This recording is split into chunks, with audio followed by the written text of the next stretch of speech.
My name is Rob Cox. I've been involved now in Muay Thai for about coming up to 25 years. Started in England originally and then moved to Thailand. I first came to Thailand 20 years ago and I've been living here now 10 years. So my journey in Muay Thai started in England, as I said, 25 years ago. I was doing, playing around with a few other martial arts at the time, Wing Chun, that kind of thing. And Muay Thai was just starting to pick off in the UK then. And I found a gym in London, went along to have a look and try it out myself, and I fell in love with it there and then. And from there on, basically I didn't really get involved in any other martial arts. What made me stay in Thailand? Originally I came just to train, because the friends had been out here to train and said, oh, you know, you've got to go, training's so much different. Go and watch the fights at Lumpini. You know, I was a big fan already of watching videos of some of the big name fighters at the time. And then when I came the first time, I kind of fell in love with a lot of other things, like the food, the culture, the kind of Thai way of life, basically. I'm quite laid back myself, so I fitted right in there. And that was it really, a kind of a journey from then on, you know.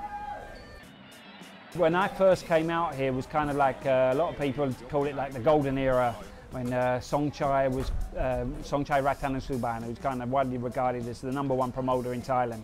He was promoting at Lumpini then, and there was some great names. It was kind of after the period of Samat Payakarun, but you had guys like, you know, big names around the time, Nam Kabur and Gensak, Orono, and there was a real, you know, every time you went to the stadiums, when there was a big fight night, the stadiums were packed, there was a real big atmosphere.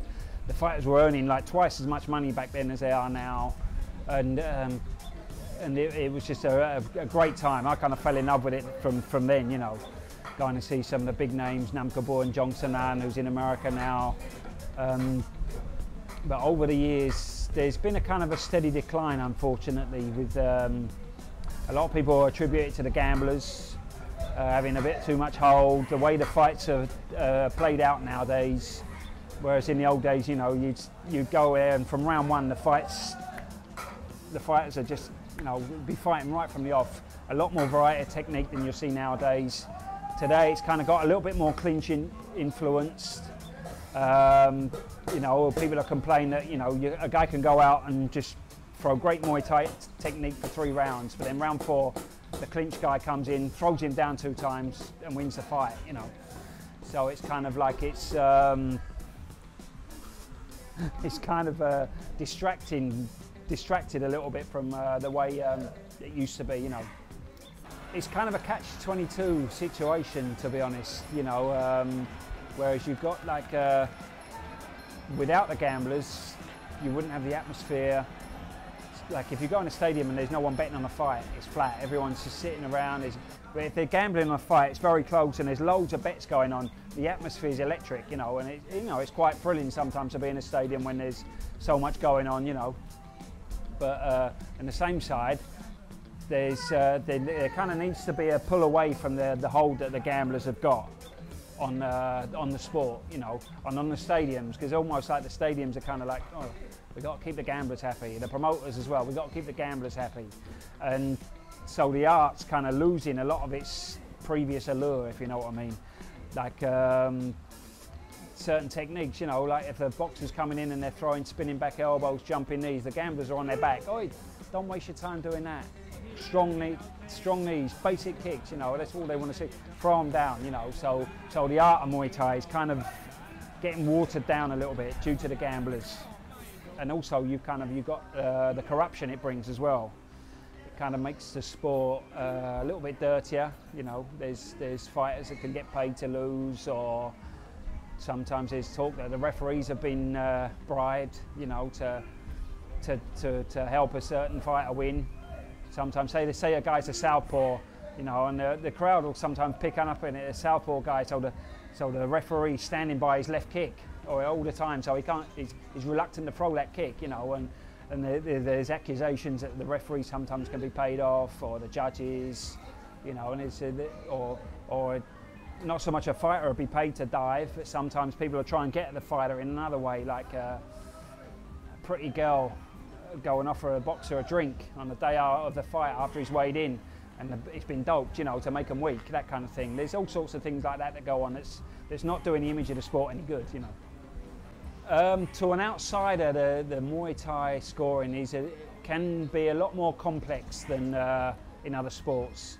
It's kind of it's under a 10 points must, the same as international boxing. So the winner of the round gets 10 points, the loser gets 9.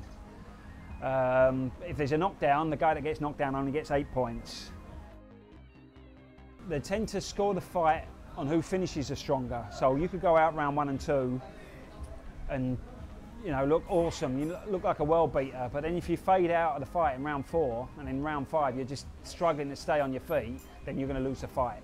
So there's not a lot of emphasis played on the first 2 rounds. Normally they're scored even. There might be a slight emphasis for another fighter if it's close at the end. The judges are looking for effect as well. So you could go out and throw like 20 kicks and they're like, wow, they're the fastest kicks I've ever seen in my life, you know, but they're just... And then the opponent lands one big kick, bang, that shifts you off balance, then that's going to score more. It's more effective, it seems to have done more damage. Same way, a bigger fighter, if he lands a hard kick, the other smaller guy lands a hard kick, the bigger fighter's going to get the nod because he's bigger, he's seen to be more effective. I mean, it all depends on the fighter. I mean, there's a lot of them will go into training fighters. There's a trend for a lot of guys to go to Macau near Hong Kong. They work as bodyguards there. The gambling industry. There's no kind of I think it's kind of almost like a weapon-free zone, but there's an opportunity for a lot of guys to go there to work as bodyguards. Some will try and get jobs as trainers abroad. You know, obviously the more successful you are, the more opportunity you are of earning big money abroad. Like now there's a gym in Singapore, Evolve, which is like a mixed martial arts gym. They're paying very good money, but obviously they're only looking for guys that have got big credentials, like former champions, you know. But you know, there's an opportunity now with Muay Thai spreading around the world for a lot of guys to go and earn money overseas. To make Muay Thai popular again, like in the 90s, that's a tough task because nowadays there's so many other things in society for people. Obviously there's Thai people like to gamble, and football, Western football, like English Premiership football. I mean, trying to get back at the numbers of people that are obsessed with that now is you know, going to take a miracle on its own, because Thai people love football and they want to watch football. There's the internet. There's things like mobile phones have harmed Muay Thai because people would rather stay at home, call up and place a bet on the phone rather than pay 500 baht to go in the stadium. So, I mean, they did try and get around that by banning mobile phones in the stadium, so no one could let anyone know what's going on inside, but it's difficult. I mean, it definitely needs something done about the way the fights are scored and the influence of the gamblers. They need to try and make it so that, I don't know, the gamblers can accept like the more classic Muay Thai again, and also like make the fights more exciting again, rather than, they still, don't get me wrong, there's fights every night of the week, there's still some great fights out there. I mean it still keeps me going back time and time again, but they need to get the general Thai public involved again. I mean, things like Thai Fight are starting to do that a little bit. They're making Muay Thai more like a Western kind of, with the fanfare, more an entertainment package. But it still needs a little bit more than that to get people going back, you know, to the old days where people wanted to go just to watch the fights, not just purely to have a bet. Nowadays, the only Thai people to go and watch are ones that are going to bet. We need to get the general public interested in it again, and you know how they're going to do that, I'm not entirely sure myself. But it's not. I don't think it'll be a very easy task, to be honest. In the next 5 or 10 years, Muay Thai, I mean, it's difficult to really say 100% for sure what way it's going to go. I can see it's going to be a lot, you know, obviously they realise that it's becoming more of a global sport. So more and more people are interested in getting foreigners involved. Obviously there's a downside to that. Some people are in it just purely for the money. But others are, you know, are trying to get people. Last week, for instance, there was a French guy who won the Lumpini Championship. And he was kind of the first guy that's kind of done it the hard way. You know, he's done it by being based in Thailand, fighting in the stadiums regularly.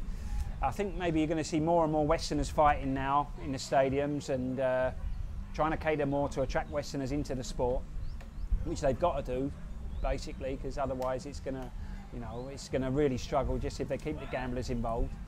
I'd like to see a shift from the gambling side of it with the way it's scored. Whether or not that will happen, it'll take a bit of work for sure. And obviously, I think with things like Thai Fight coming through, that's going to help the sport to get a bit more exposure overseas, and hopefully get a few more regular Thai people back involved. But you know, they've got to be careful the way they package that as well, though. I normally try to put across, you know, that it's not all about the bad guys, the gambling, the bad influences, you know.